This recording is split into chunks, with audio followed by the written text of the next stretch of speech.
So with us today, we are grateful to have our guests, Katie Courtwright and Jonathan Bernstein from the Division of Environmental and Financial Assistance. We're going to be saving their Q&A until the end of the workshop, so please think of questions or topics that they might be able to assist you with.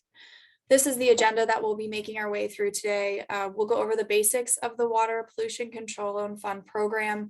We'll talk about how the Bipartisan Infrastructure Law, also known as IIJA, you may hear us refer to it as that, has impacted the program. And we'll also dive a little bit deeper into the principal forgiveness portion of the program and scoring. Lastly, we'll wrap up with how the district is willing to help with this program and accessing these funds.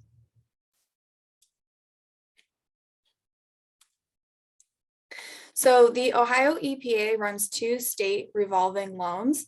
Those programs are the Water Pollution Control Loan Fund, which we're here today to talk about, and the Water Supply Revolving Loan Account, which helps to improve drinking water infrastructure. The Water Pollution Control Loan Fund was born out of the Clean Water Act to help tackle problems related to water quality and human health. In Ohio, the office that runs these programs is called the Division of Environmental and Financial Assistance, commonly called DEFA. DEFA offers technical assistance for these programs in addition to the financial assistance. A little to the left there, you'll see that DEFA partners with the Ohio Water Development Authority to administer these two programs. So OWDA is not part of the Ohio EPA, but they work as the fiscal agent. They were created in 1968 by the state of Ohio to assist with the environmental financing to communities and eligible projects. They have many loan programs that they work with and help facilitate, including dam safety as well as brownfield loans. So what is the Water Pollution Control Loan Fund? It was started in 1989 to help communities with their Clean Water Act issues, as I mentioned. There was an initial investment of federal seed money to this program, and yearly there are additional federal capitalization grant funds that are invested into the program. The state also must contribute match dollars. Loan repayments then go back into the account, and all of this helps to leverage bonds to keep the program going year after year. DEFA has a capacity to fund about $700 million a year. If at any point anyone has questions, feel free to unmute or put those questions in the chat. Happy to answer them as we go. It's no problem. So as they would tell you themselves, it's probably easier to say what they won't fund through the Water Pollution Control Loan Fund program, but here's a list of examples that were recently funded. As you can see, we've highlighted some of the project types that come up in the local sewer system evaluation studies. As a reminder, the district conducted those local sewer system evaluation studies to help communities identify within their local sewer network their issues, and also to provide high-level solutions, planning level solutions. So from those studies, community reports were generated and distributed. So if you need your community report, or if you lost track of it, you can request that from your watershed team leader, and they'll be able to send that over to you right away. So many of the projects that were identified in those community reports would be eligible for funding. Some of those are outlined there in green.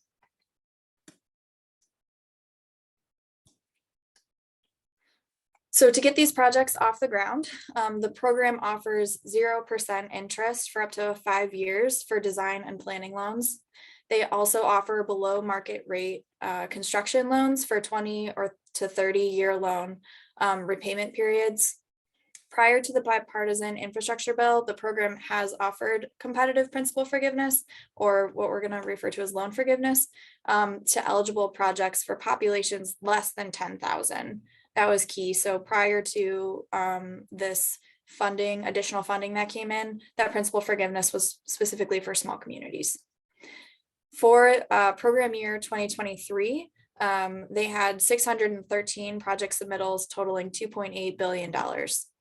So while this is the total for the projects that were submitted, not all projects will be ready to move forward.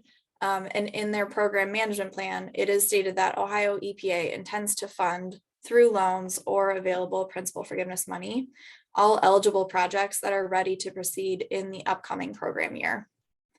This may not seem like a big deal, but all states not all states run their revolving loan funds this effectively. And so we are really fortunate here in Ohio to have such a proactive division to carry out and execute this funding year after year.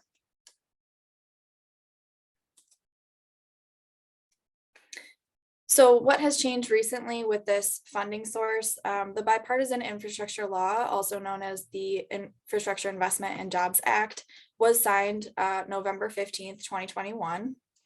And there was a commitment to $1.2 trillion in infrastructure funding over 5 years. Some of that funding was targeted at water infrastructure. So additionally, 49% of those new funds for Water Pollution Control Loan Fund were to be grants or offered as loan forgiveness. You can see how that money sort of trickled down through the programming to where we are today, talking about the Water Pollution Control Loan Fund. So that funding is going to be within Water Pollution Control Loan Fund for program year 2023 through 2027. So this program year that we're currently in, working through those awards, is the first year. And so submittals are due August 31st for program year 2024. So let's look at some of the numbers associated with this money that came in. Now the exact totals in the program does change from year to year, but I think this slide is helpful because you can see where some of that bipartisan infrastructure law money was added. So some funding was also allocated to emerging contaminants, but that was not included on this slide. As you can see, I also added an asterisk for the large community projects. Previously, as I mentioned, this was only available for small communities, but DEFA took the opportunity when this came through to adjust this metric. And so it is now open to large and small communities. So you can see in 2022, there was about 35 million available in principal forgiveness. And in 2023 program year, it was about 75 million available.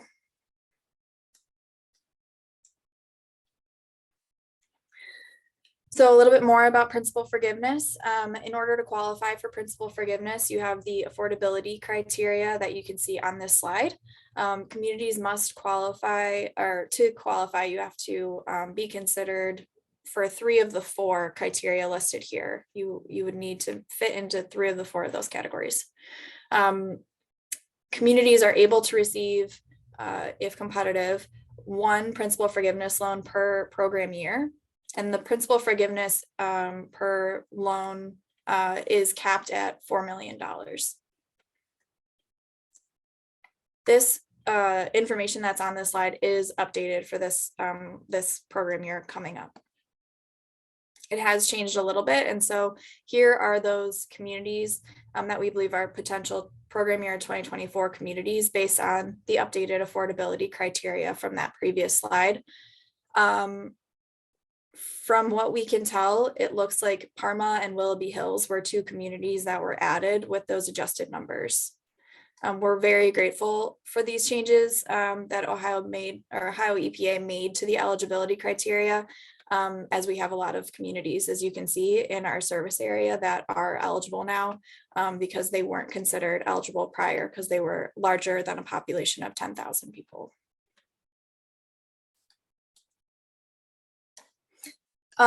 So sort of how does this work when you submit your project? Communities submit projects by August 31st, and then DEFA will score them. So on the left, you can see some of the categories by which they separate projects as they score. Small communities, large communities, nutrient reduction, regionalization, and then they go into scoring. So Ohio EPA developed a system which can be used to rate and rank on a single priority list actions addressing both point and non-point sources of impacts on water resources. And they call this system the integrated priority system.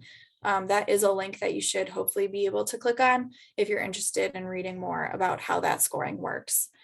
Since its inception in 1998, this system has placed the highest level of priority on projects that address human health concerns, and that will continue to do so. So these would be your sewer overflows, your basement backups, your failing septic systems, those kinds of projects. Next, the IPS system places a second level of priority on categories of projects which protect or restore aquatic life uses of surface water resources, wetlands, and groundwater resources. So there's sort of two large categories there.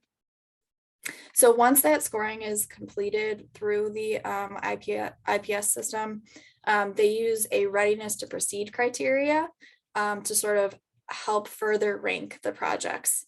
The readiness to proceed criteria are 5 different criteria: an established user charge system, approvable facility plan submitted with project nomination.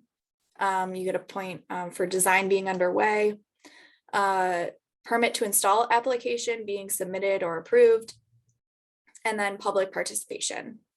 So they'll score you through the IPS, they'll score you then through the readiness to proceed. And then once they're done scoring everything, they'll put out a draft program management plan in November usually. So that program management plan will come out. It'll be open for public comment. You'll be able to see which projects scored and ranked where they did, who is likely or could potentially receive that principal forgiveness funding. And then in December, after public comment, they put out the final program management plan. I've linked the 2023 final program management plan there, just in case you wanted to peruse through it. The introduction prior to getting to the projects is really helpful and really walks through all the elements of the Water Pollution Control Loan Fund. It is quite a read, but it is very informational, and I would say it's very well written as well. So after the final PMP is released, if you were able to secure principal forgiveness, or you're interested in that, or if you like the loan, there are a few pieces of paperwork that you would need to walk through. So you would either reach out to DEFA, or DEFA would reach out to you. They have a team that's assigned to each project. And then you would work on assembling that paperwork that's needed. So there are a few must-haves, which include the loan application, the completed loan application. There's a resolution for the loan agreement, and there's a template for that that's at the back of the loan application. You would need an engineering agreement if you have a design loan, or a construction contract if it's a construction loan. There is a loan fee regardless of whether it's principal forgiveness or a regular loan. So it isn't a very large fee, but there is a fee. And then you would need evidence of a local user charge system, the maintenance agreement if you have one, potentially with CCDPW, and then proof of treatment by the sewer district. Something you might have if you're a disadvantaged community and you're interested in working with the sewer district through this project is a resolution with the sewer district stating that we would be the ones hiring the consultant in order to do the design, or a contractor to do the construction. And then we wanted to add special emphasis on the user charge system. So established user charge systems for water and wastewater utilities should adequately account for debt service, system operations and maintenance, as well as capital improvements. And so we can talk a little bit more about that in the Q&A if people are interested.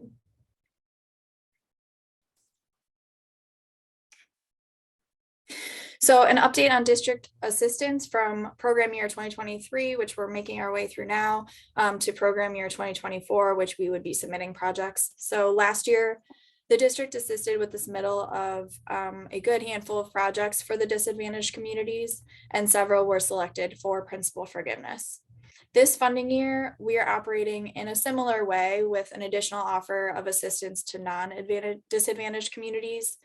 The watershed team leaders would be reaching out to you to offer to meet and go over potential projects and help with understanding of your LSSES community reports.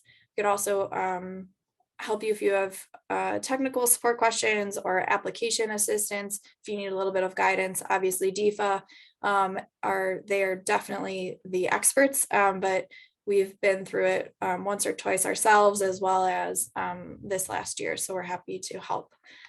For disadvantaged communities, we would also help put the project submittal together working with your engineer or a representative from your community. And if the project was selected, and the district may also run the design of the project. The community would remain the owner of that project, and the mayor, ultimately is the signature on the actual project submittal. In future application years, the district is also willing to submit for construction principal forgiveness, as long as the design was run by the sewer district. So for those communities that will hopefully receive principal forgiveness this year for design, in the following years, we'd be willing to submit for construction together as well. And then, so the timeline here on when is all of this happening? I know it's very close to MCIP season, our other grant program that we run. And so this is a little overwhelming, but I wanted to lay out a timeline for you so you could see sort of how we're moving through this. The workshops are happening right now. You're currently in one. In early June, we'll be working with hopefully the member communities individually. So the watershed team leaders will send out an email asking you if you'd like to schedule, it's sort of early mid-ish June, an individual meeting to go over any projects that you're interested in. Once we receive those project proposals from interested disadvantaged communities around the end of June, we've gone through them, we've had time to digest what we could do or what might be better for the community to do. Then in July, we plan to meet with DEFA to review those projects. They found that very helpful. We found that very helpful. And so we'll be moving forward along that same track this year. In mid-August, we'll go to our board for approval to nominate projects. This is not necessarily a requirement. However, it does help to keep the board informed of what actions we're taking and what we'd like to do in the future in case we do end up, hiring that consultant for design and working with the communities more closely. And then by the end of August, we will submit the projects to DEFA with the help of the communities that are interested. And then November is when that draft PMP will come out, and then December is when we would expect the final PMP. So I know that was a solid 27 minutes of information, but we are moving on to our Q&A session. So as I mentioned, we have Jonathan Bernstein with us today, as well as Katie Courtwright from DEFA to help answer any questions you may have. And so I will open the floor. You guys can all unmute if you're interested in asking questions, or you can put your questions in the chat.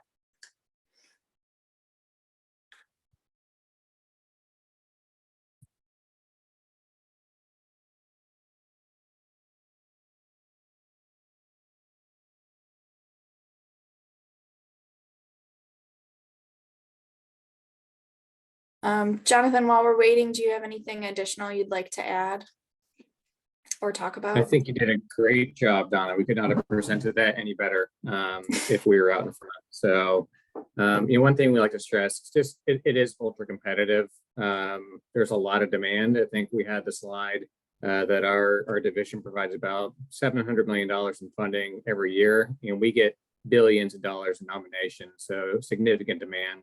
Loan funds, that's something that's also very attractive to our borrowers. They're all below market interest rate, and just the challenge, I think, with especially the member communities, it's just that user charge system that Donna mentioned. So that's something we're happy to talk to you about. Something district, I'm sure, is happy to talk about, just to get you, better primed and maybe in the future take advantage of our program just for your kind of traditional needs, sewer rehab and things like that.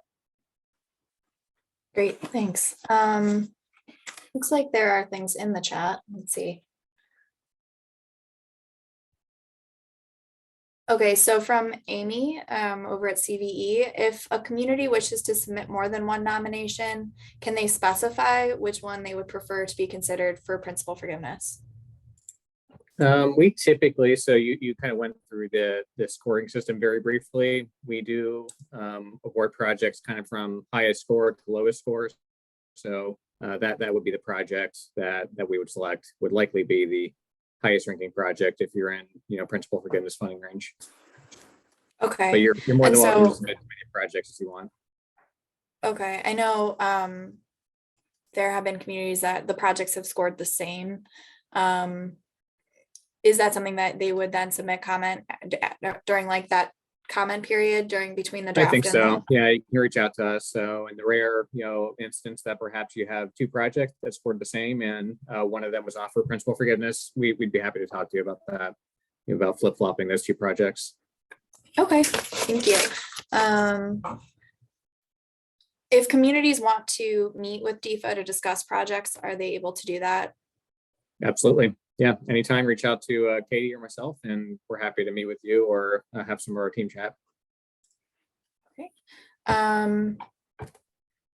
And then you talked about this a little bit, but are there any specific recommendations for principal forgiveness eligible communities and what could make them more competitive? Is there anything you see in those applications that are lacking that these communities could be more aware of to fill that out better? Yeah, documentation is really important. So you can't just submit the nomination and let us kind of work off of that. So like instance of sewer overflows or basement backups, you have documentation that's very important to include that with your nomination, not just the form. If you've got any sort of facility planning or preliminary engineering type documentation, submit that with nomination. So the more information, the better, especially if you can highlight what the problems are and how that project is going to address those problems. Okay, yeah, that's helpful for folks who haven't filled out the application or the project submittal. It is an Excel form, and so maybe it might sometimes feel weird to submit additional things, but it seems like that's the right way to go. You submit your Excel form with your filled out project nomination information and then your supplemental information as well. John, if I could just add on to what Yeah. John said there, information is key for us. It makes our life a lot easier when we're looking at 600 nominations to be able to score those quickly with any documentation that you can provide. And we'll take all the attachments you want to put with your nomination. That's certainly fine. The other piece of that, since principal forgiveness is very competitive, is readiness to proceed. So that's that secondary evaluation. We put everybody in score order, and then the secondary piece of that or slice is that readiness to proceed. And particularly, I know some of the communities in your district received design funding this last year. And so they were pretty low on the readiness to proceed scale. So if you're looking at construction funding and we're working through those UCS issues and getting all things together, readiness to proceed documentation is going to be key to making sure you get a high readiness to proceed score. And we're looking at facility planning information like what John just mentioned, as well as where are you in terms of your design. And the further you are along in the design process, the higher your readiness to proceed score will be. So with the highest pegging out at, you already have your PTI issued. So that's kind of the highest ranking. So those pieces, as you could think about moving forward with a project out of that design phase into construction to be really competitive, that's what we're looking for, is that readiness piece of that. Many of our projects score the same, if they have a similar health systems. So that's really the tiebreaker. Okay. And for the design plans, I know you said depending on how far they are along in that design, does that just need to be something that's stated like we are at 60% design or we'll hit it this time, or do you need the copy of the 60% if that's where they're at? If they're going for construction, you can submit what you have. You don't have to submit plans with the nomination. You can just let us know in a brief description kind of where you are. Particularly if we didn't fund the design, we'll probably not have a good sense of where you are in the project. So a description would be really helpful. You don't have to submit, detailed plans at 30, 60, 90. But if you want to submit it with a nomination, that's fine. Okay. I know some, I'm just going to keep talking because I have more questions, but I know some communities have very large projects, very, very large projects that maybe are, $8 or $10 million. Is DEFA able to meet with those communities and give technical guidance on how to submit for those or how to potentially break them up and what might be the best way for them to receive funding for those projects? We're happy to meet with anyone to talk about their project and how to best move that forward. We generally don't see projects break up into smaller components unless it's like a phased project. So, if someone's phasing out extensions or phasing out a certain If it makes sense to design and bid and construct it that way, then it makes sense to kind of break it up into pieces. But we're happy to talk to anybody about their project and maybe what's the best way to package that moving forward, for sure. Okay, thanks. And if they do want to reach out to you, is the best way through that email, or is there a different way? That's fine. Or yeah, you can email us directly, or you can email the address, and the convention is just first name, last name dot, first name dot last name at epa.ohio.gov is how you can reach Katie or I. So our name's right there. And then, Kathleen.Courtwright at epa.ohio.gov and Jonathan.Bernstein at epa.ohio.gov. Perfect, thanks. Well, I don't think we have any more questions that I can see. Any final comments from you guys? We're certainly happy to do more outreach. We're happy to meet with you directly. Something we did when these infrastructure law funds rolled out was open houses in our district offices. So we've got 5 district offices around the state, including one in Twinsburg near Cleveland. So that's likely something we'll do again. So stay tuned for that. Please follow. You're welcome to sign up for our newsletters and some of our listservs just to stay plugged in. And Donna, we can provide that info to you if you want to, blast it out to the folks on the call. Yeah, absolutely. I'm more than happy to do that. Okay, great. Well, I think that is all we have today for you.